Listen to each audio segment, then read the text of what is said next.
All right, so back in the garage with the GTO, and I have the airbags from Airlift here.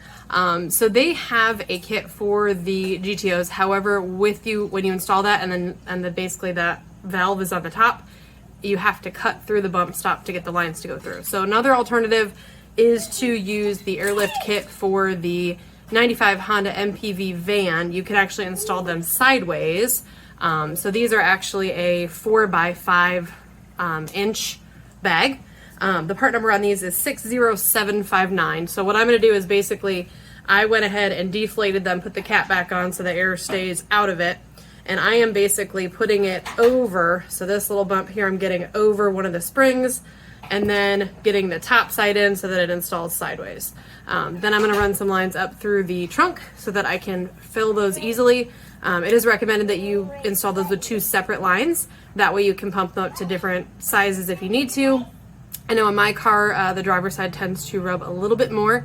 I have rolled the fenders, but I'm still having an area where 2 pieces of the metal meet that's really hard to roll. So I'm going to put these in, see if I can get this pumped up. The only time I'm really having rubbing issues is on like really severe drop-offs. Like I was coming back from Indianapolis from the Holden meet, and I hit a bump under a bridge where you couldn't even see that it dropped off, and I heard it rub a little bit. And then if I've got somebody in the back seat and I'm taking corners a little aggressively, sometimes with the body roll there is a little bit of rub on that too. So I will do some more pictures and videos once I've got this installed. But like I said, right now I'm going to go with this kind of taco shape and get that installed.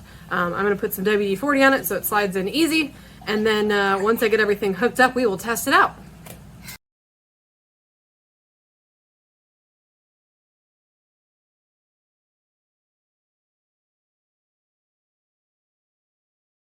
All right, she's not perfect by any means, and I did mess up some of the paint on the spring getting it in there, but I've got it in there. I ended up, after I got it tacoed in there, it wasn't all the way in the spring, hooked up the line, ended up going through. There is a rubber grommet over on the passenger side where you have some of the sensors going in for the fuel lines.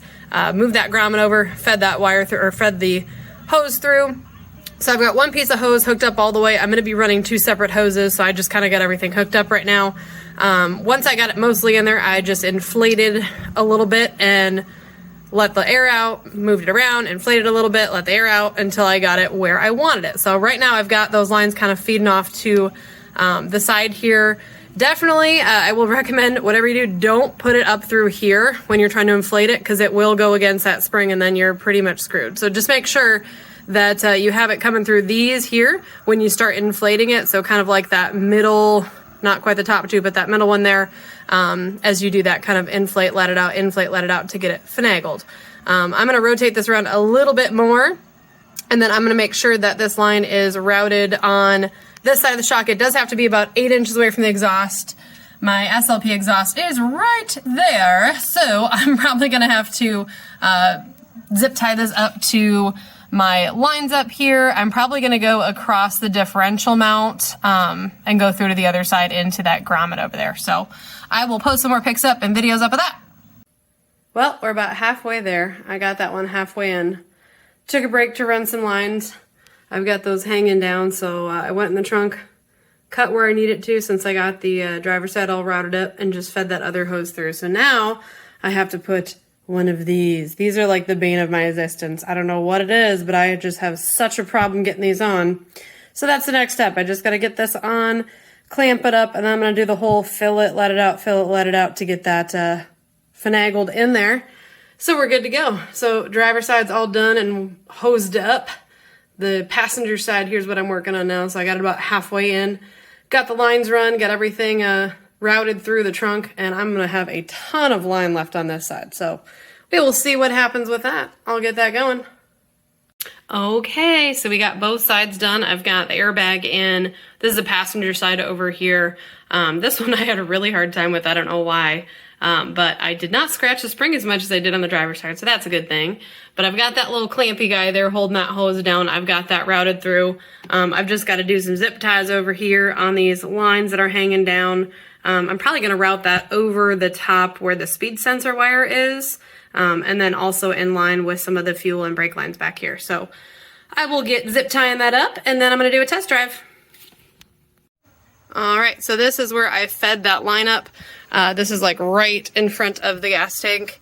There is a little rubber grommet. I popped it up from the bottom and then fed that line through. Not really much room on the inside of that, and I didn't want to damage those lines, so I'll probably put some type of covering over those just to prevent those from getting cut into from that hole. Now you got to be smarter than an engineer. So we're going to use some spare parts. I've got a piece of rubber here, just a piece of rubber hose. I just cut it, so I'm going to slide that over those 2 air hoses going into that sharp edge in the trunk, and then I'll zip tie around to protect those babies. So spare parts bin, always great to have little things of rubber and wire loom and stuff like that hanging around. So I'm going to go ahead and get that all finagled in there, and then I'll take some pics.